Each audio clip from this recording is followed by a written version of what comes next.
আজকে ট্রেনিংটা তো ভীষণই ইন্টারেস্টিং, আর আমাদেরই এত ভালো লেগেছে, তো স্টুডেন্টদের তো ভীষণই ভালো লাগবে। আর যিনি বললেন তার বাচনভঙ্গি এবং দেখানোর ব্যাপারটা এতটাই সহজে উনি দেখিয়েছেন, সেটা ভীষণইভাবে আমাদের মানে বাচ্চাদের শেখাতে সাহায্য করবে।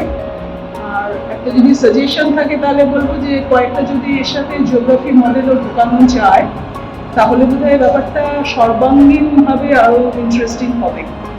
এনিওয়ে ভীষণই ভালো লেগেছে এবং আমাদের যথেষ্ট ইন্টারেস্ট আছে। Thank you. আজকের যে ট্রেনিং আমরা করলাম বিভিন্ন সায়েন্স মডেল নিয়ে, মডেলগুলো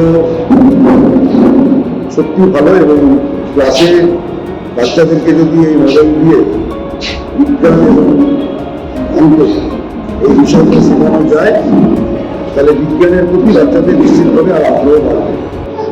যেমন নিউটনের গতিসূত্র করছে, তার সাথে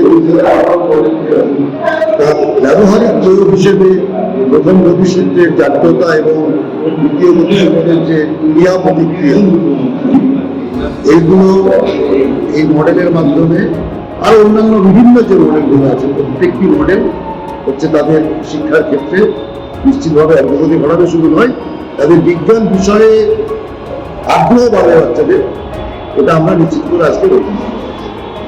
স্টেপ লাইন এবং ধন্যবাদ।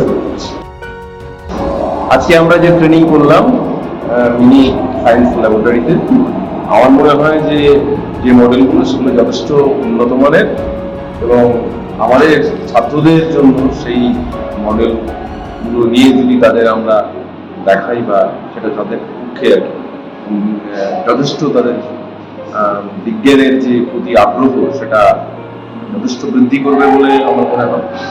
এইগুলো দেখার পরে তারা আরো এই বিষয়ে আগ্রহী হয়ে উঠবে, পড়ানো বিজ্ঞান বিষয়টা আরো মনোগ্রাহী হয়ে উঠবে, এই আশা রাখি। ধন্যবাদ। ইন্ডিয়া পাওয়ার, ধন্যবাদ।